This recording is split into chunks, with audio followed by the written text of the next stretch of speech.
Game 2. This is a best of 5 here. Last game, we kind of knew not halfway through, but towards the end, we were saying, Curse thinking about the next game. What are they going to do? They know they have to start building momentum from here. Yes. How are they going to do it?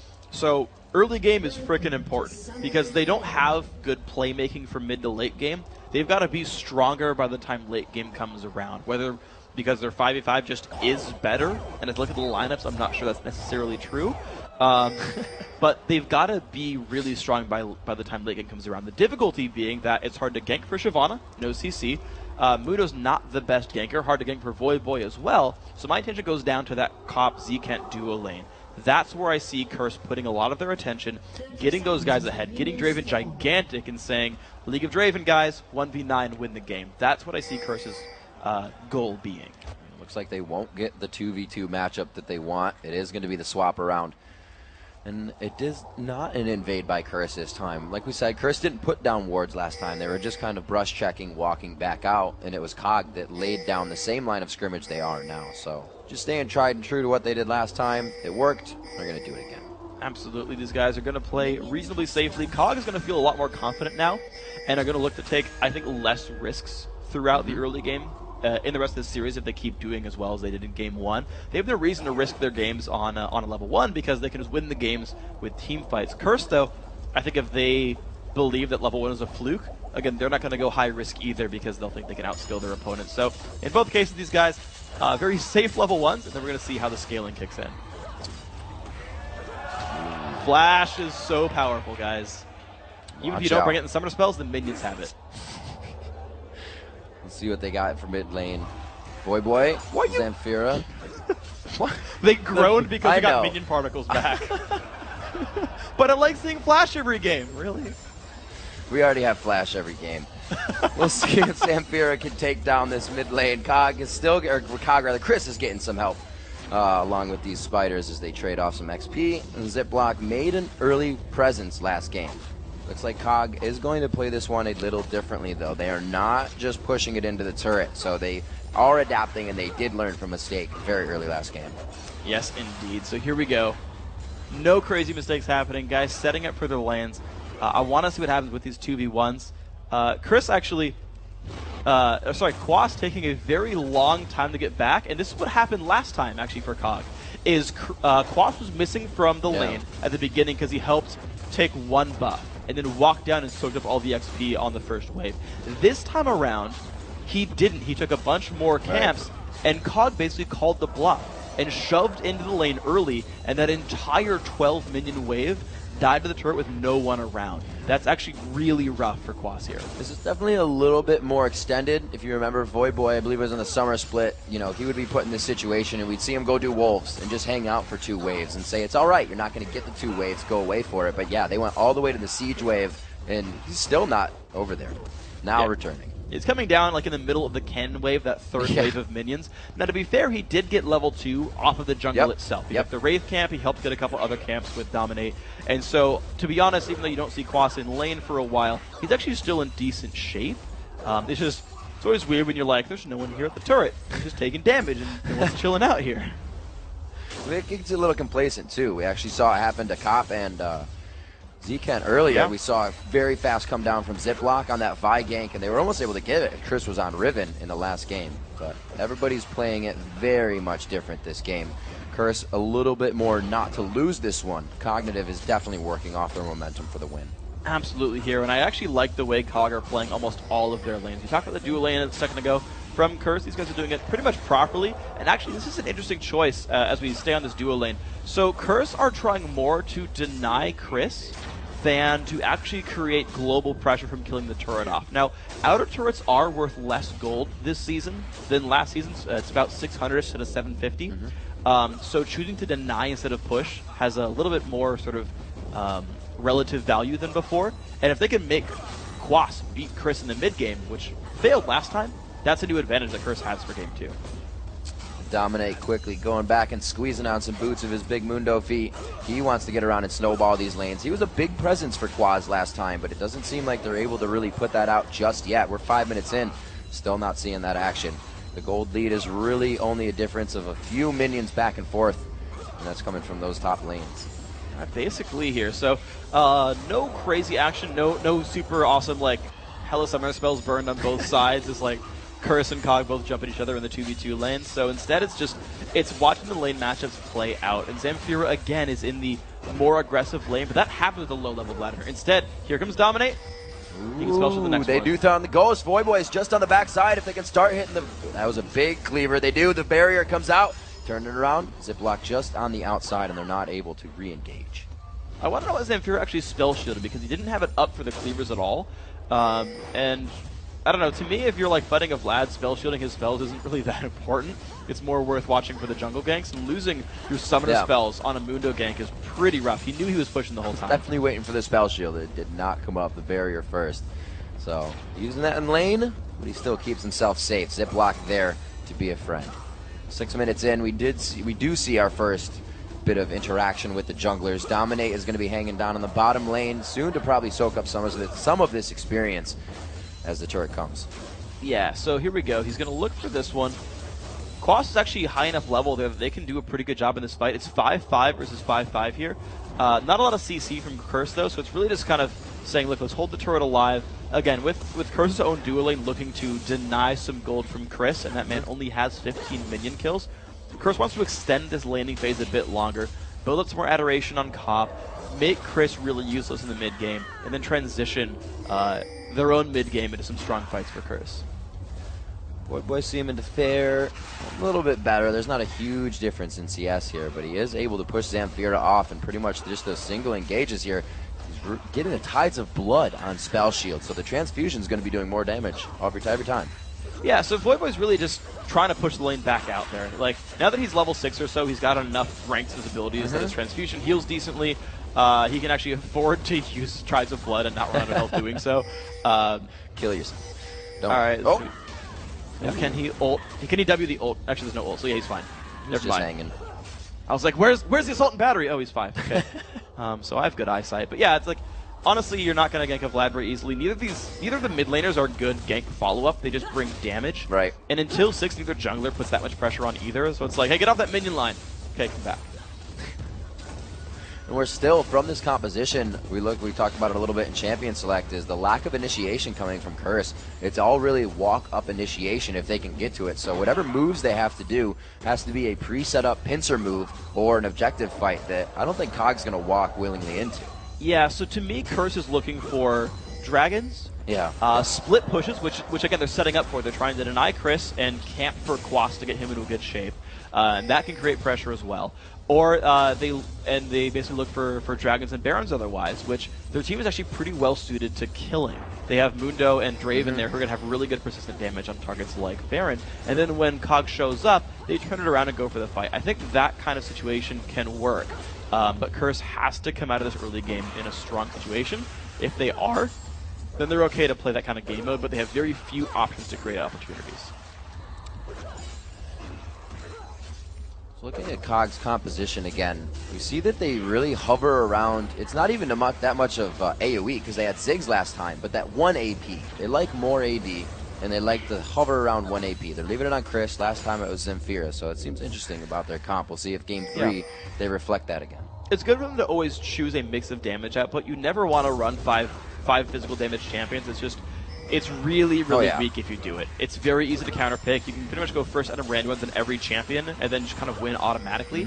That said, though, Elise still doesn't scale that hard into late game. Even though she does percent health damage, even though he's on a solo lane kind of farm, Elise just doesn't do something like what Ziggs would do or Vlad would do in a team fight. That's not the same level of damage. So even with all that said, Curse can still build a heavy stack of armor and be in decent shape for team fights. Quaz eats 2 turret shots right there. A little hungry on aggression, getting antsy. Dominate follows to the bottom lane. He knows if any chance is best, it's now, and they do the Dragon's Descent. Will the Cleaver go over? It does hit nothing here, but he's able to flash, get a nice shot back as well, and Zane King doing a little bit of support.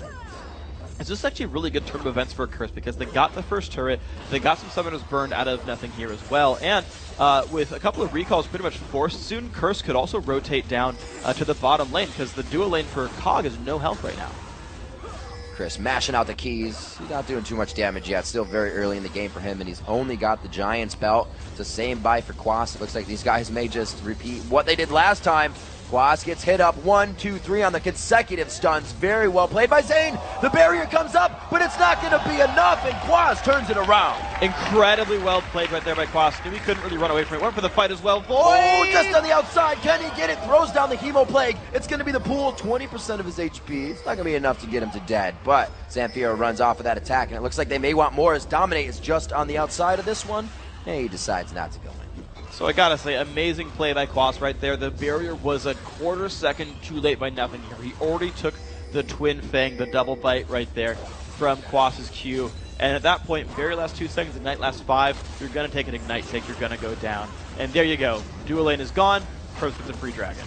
Alright, so after grabbing up that first blood, very well played by Quas.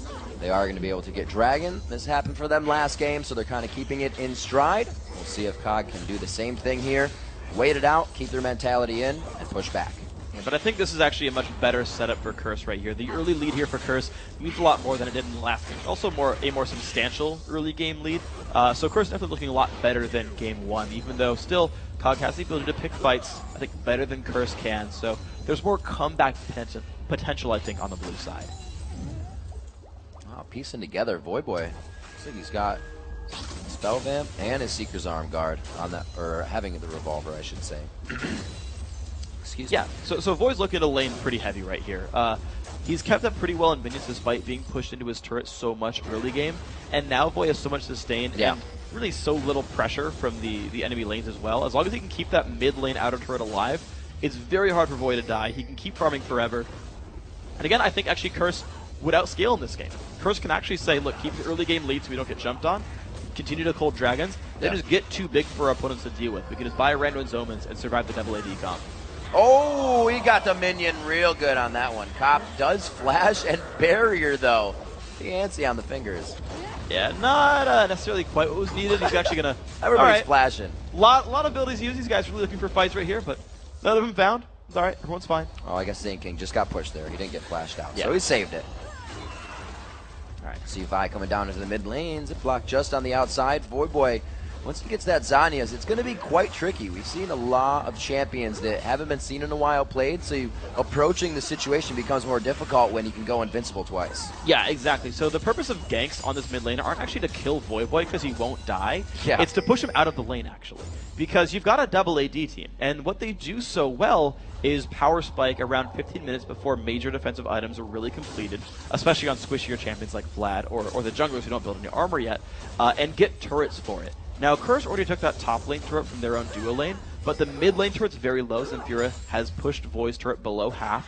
The bottom lane turret as well, very similar situation here, which is why Curse is spending so much effort putting their team down here to protect this, like, almost impending Lucian Leona push. The laning phase definitely going longer in this game. With the turret already being down, there still is very slow pushing happening in every one of these lanes. Less roaming than we still would have thought coming from Zamfira and Void Boy. It's really going to be, like you said, about these fights for the teams. They're not trying to do too much but hold the laning phase steady.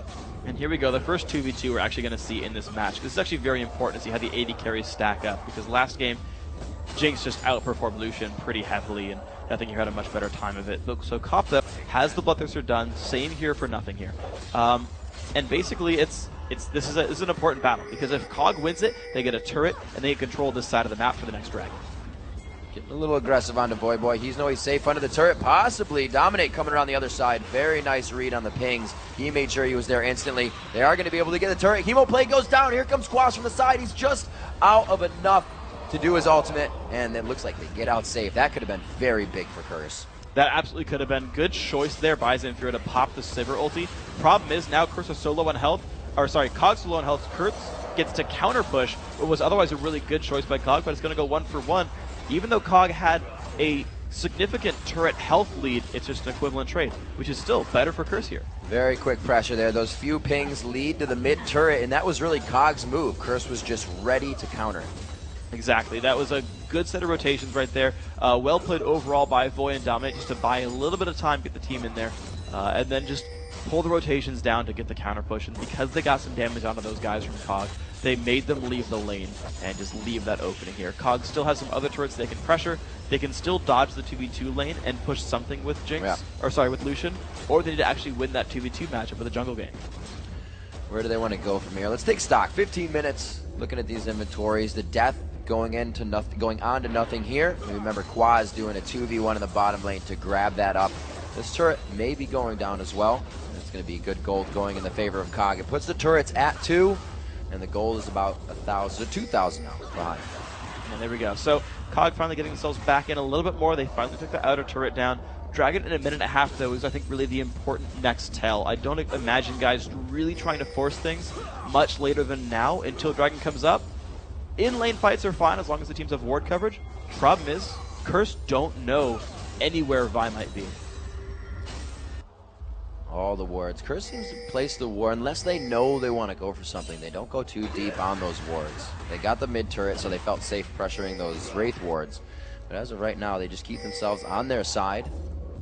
It seems to be working at this point. Looking for Ziploc on the side, and they're not going to get anything out of it. They're really not right now, honestly. They're looking for it. Like, the 3v3 is okay. It would actually be pretty decent from Leon and Lucian overall. It's not a bad fight. You've got a lot of burst right there. You can bring down a squishy target. It's really on Curse to play it properly to get out of that battle. But Cog starting to unlock the map. 2 turret kills on both sides.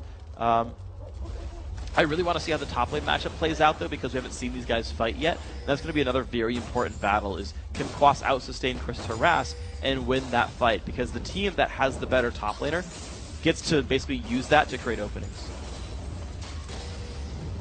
Things going down towards the Dragon from both teams right now. They already have pink ward coverage on the side of Curse. Looks like that actually has just gone away. There we go. Placing out of the second one. And Curse is in really better shape right now. You have seen that Chris hasn't come down until just now, right on the Dragon respawn. If Curse knows this, it's a 5v4. They can just sit there and face tank and say, you won't fight us, you don't have enough people. Another turret, yeah, big turret in their favor. Another Dragon in their favor. Yes, the smite does not go to Ziploc. He Qs in and flashes out as they get their best attempt on grabbing that Dragon. So 25,000 to 22 now. Curse slowly building their lead, but they're acting on things this game. They're not patiently waiting for Cog to come to them this time.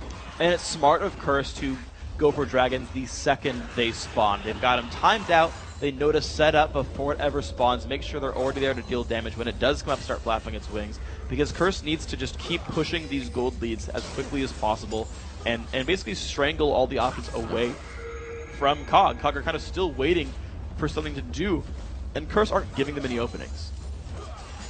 Only a few sweepers picked up a little bit ago as the trinkets really overused in this one. So many wards on the map. Quaz finding himself a little out here. Used the Dragon's Descent, but he gets the Vault Breaker, Assault and Battery to come in on the follow-up. And it looks like he may be going down here, though. No, he's getting away. It's going to be one last flash. He does not have it.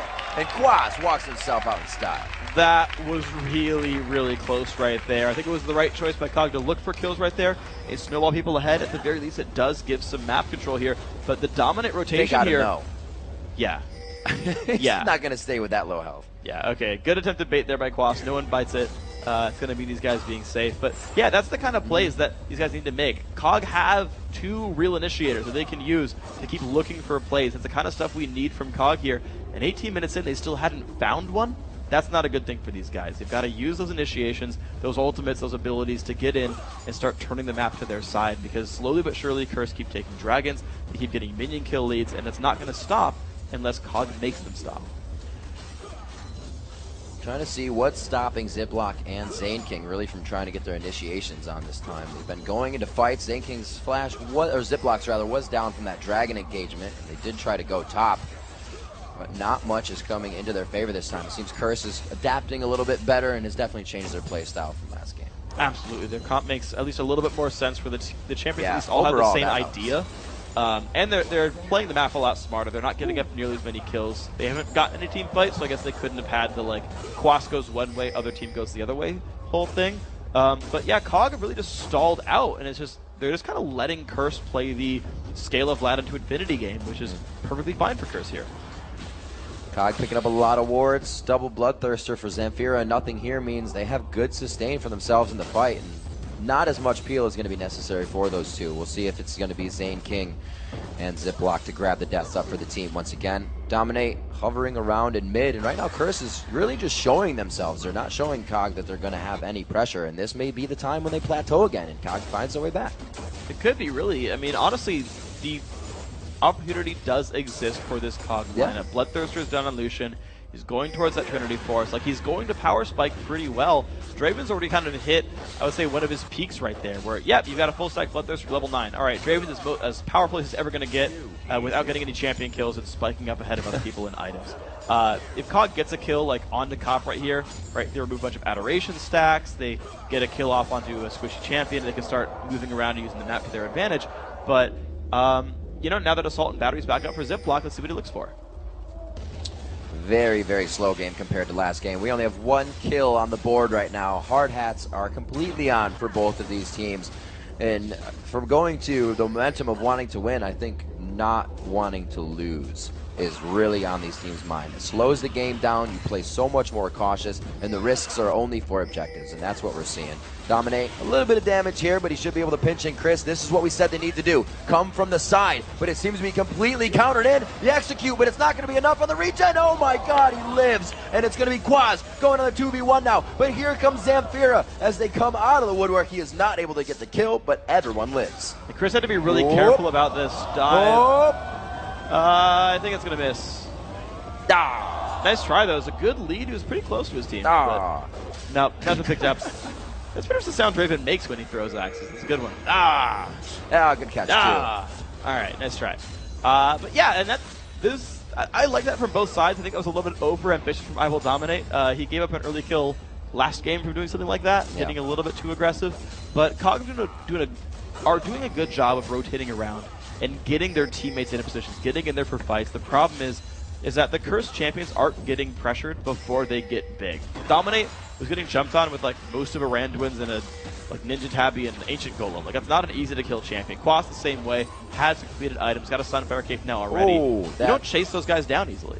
That was a full barrier shot from one Fetch Axe there. Cop's a little big right now, and he can definitely dish that damage out if he's the first one to hit nothing here. Nothing here if that situation is in his favor, though. These guys can both kill each other. It's an outplay situation. And right now, Cog are reading pressure onto the bottom lane by Curse. You're seeing I Will Dominate come down, but 4 members of Cog already en route as well. They could get a surround on Cop if he doesn't see it coming.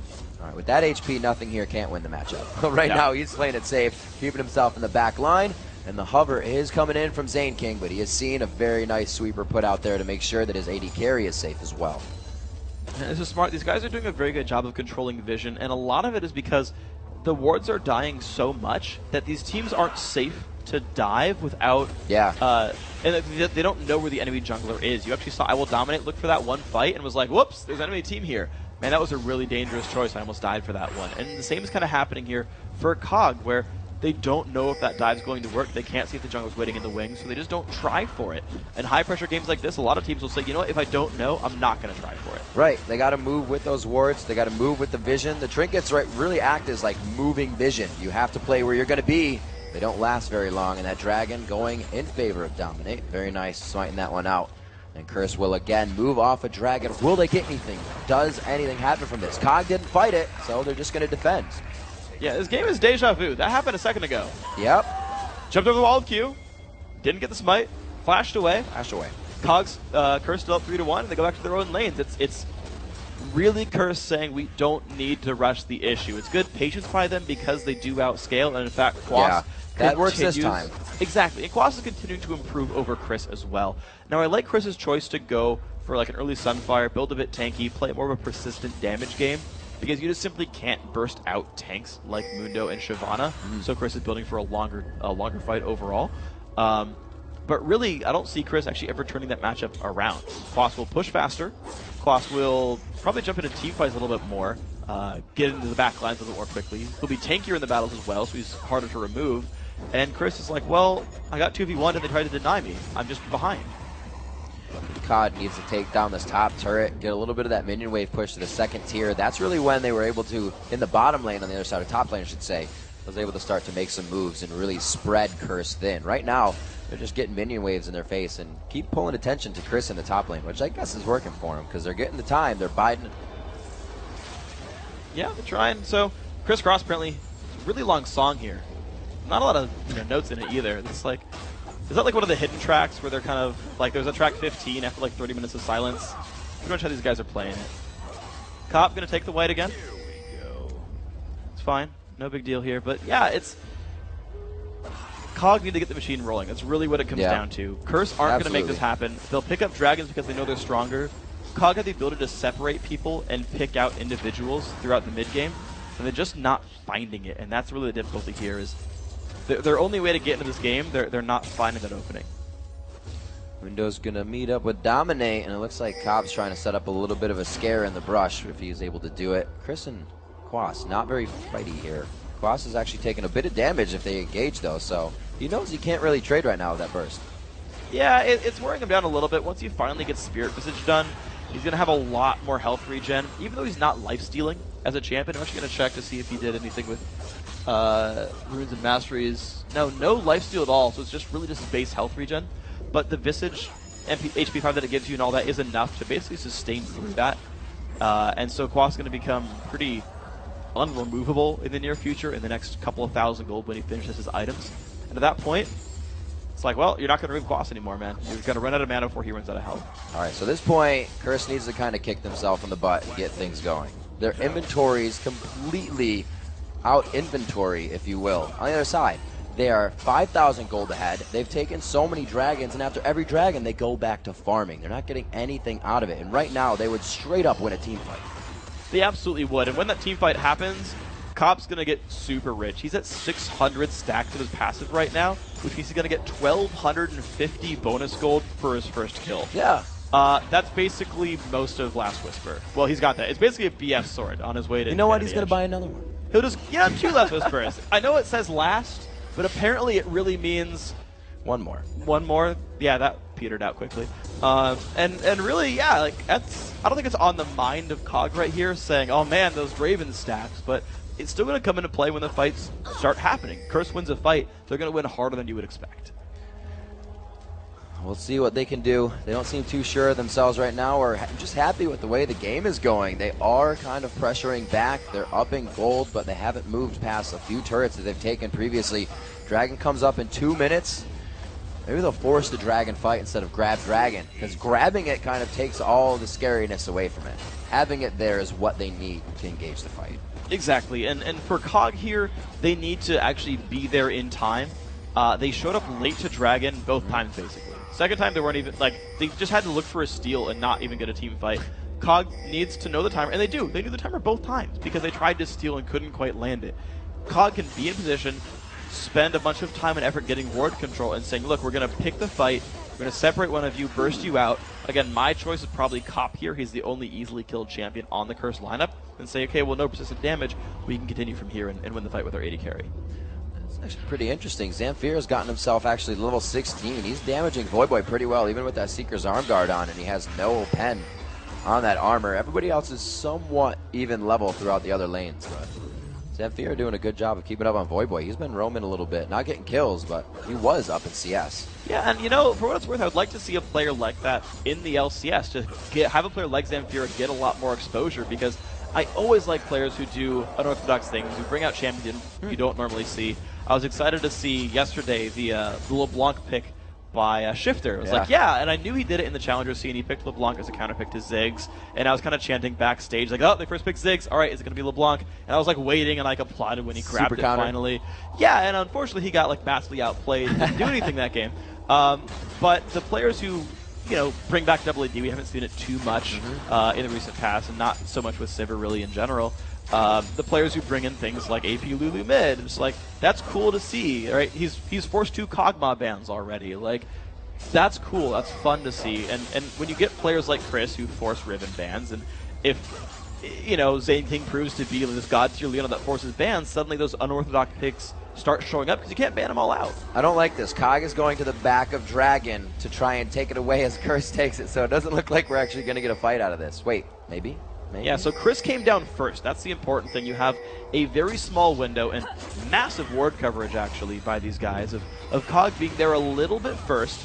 Now, the problem is there's no turrets to pressure around this area except that bottom lane. So Curse can kind of force Cog away because the bottom lane turret can be pressured. Cog don't really have that same luxury here. All right.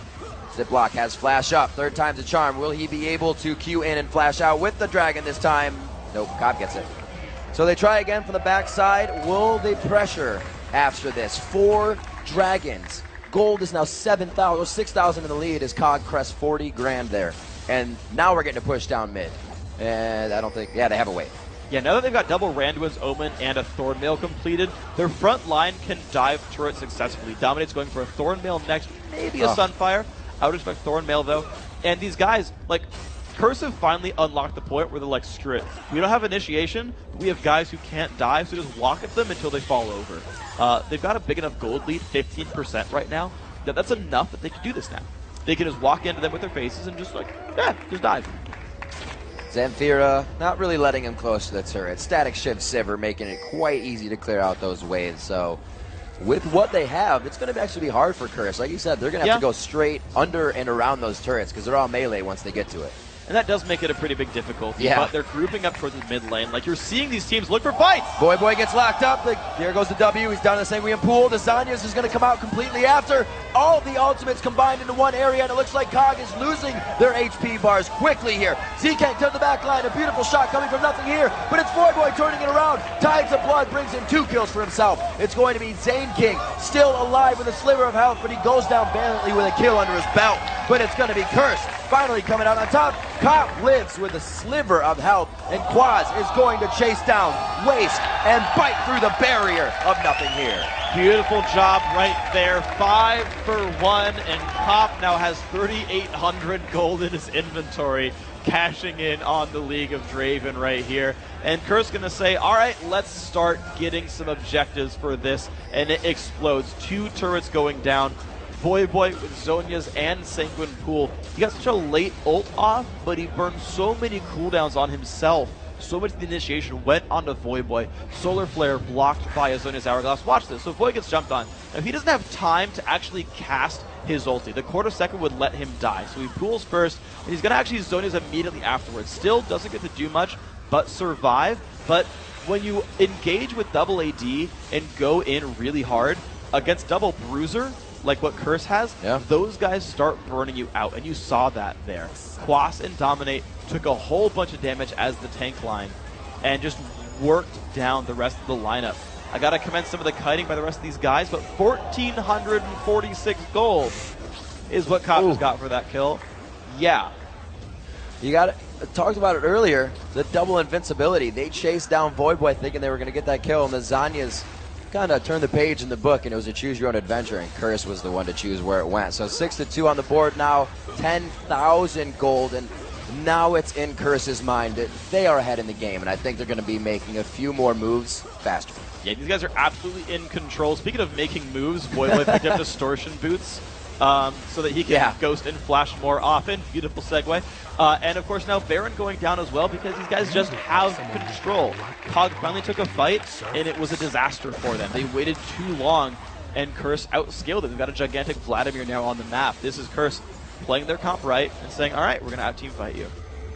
It'll be very interesting to see how Cog reacts now. We saw them in a game where they were very far ahead, really dictated the pace of the game. They were in the driver's seat, but now, how can they come back? Or is Curse going to do the same thing? They're trying to bring the medicine that Cog gave them in game 1. And you know what? They're dishing it out quite well right now. After the Dragons, they've started to aggress. There we go. So a well-controlled game after the Baron, after the Dragons, all of that stuff. They're like, yes, give me your inhibitor. Now let's reset and take the rest of your base right here. These guys have just picked up all of their items. Of course, the Infinity Edge being done for Cop is just massive. Nothing's going to stand up to him. Ziploc just doesn't have any real tank stats yet. No Randuin's done. Chris still going half and half between tankiness and damage output. And that's going to stand up to Cop's Draven. And look at them all just pouring out of that wolf area. They were waiting for a pickoff. Chris wanted to go to the bottom lane to see if they had or could get any vision, which they're starting to put down and regain their jungle. But it's not going to be much. They are completely on a chain for Curse right now, and they have to go wherever they go. Let's see what these guys can do then. So Cog definitely need a pickoff. Problem is there's no reason for Curse to split up in any way. Like Cop, like yeah, getting rid of the minions up in the top side is fine, and it's a bunch of gold. And he has 2 wards that cover the only ways he could get ganked. unless right down there in the bottom left is a Fnatic brush. He's not going to go near. He's like, they could be there. I've seen this replay before. So the only potential gank that could have happened on Cop, he dodged. So that was a pretty safe push up top. But yeah, Chris can group as 5. And, I mean, they can face tank a turret. Even splitting up is a chance for Cog to get a random kill. This vision is so critical that they just placed down. Knowing that they are, or Cog rather, is nowhere near their base. They have like a zip line of wards going right across the front. So no engages are going to happen that Curse doesn't want. They get turrets all across the map with the objectives being down. And they're going to start picking up a little bit of potential gold that's just been sitting there. Yeah, they really are. So there we go. A little more money, even though Curse don't completely need it.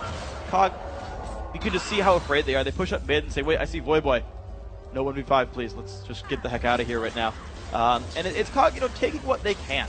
They're looking to take some, they're getting the red buff, they're getting the minions that they can kind of go for. But Cog this entire time, all they've been doing all game is basically being pensive and saying, what?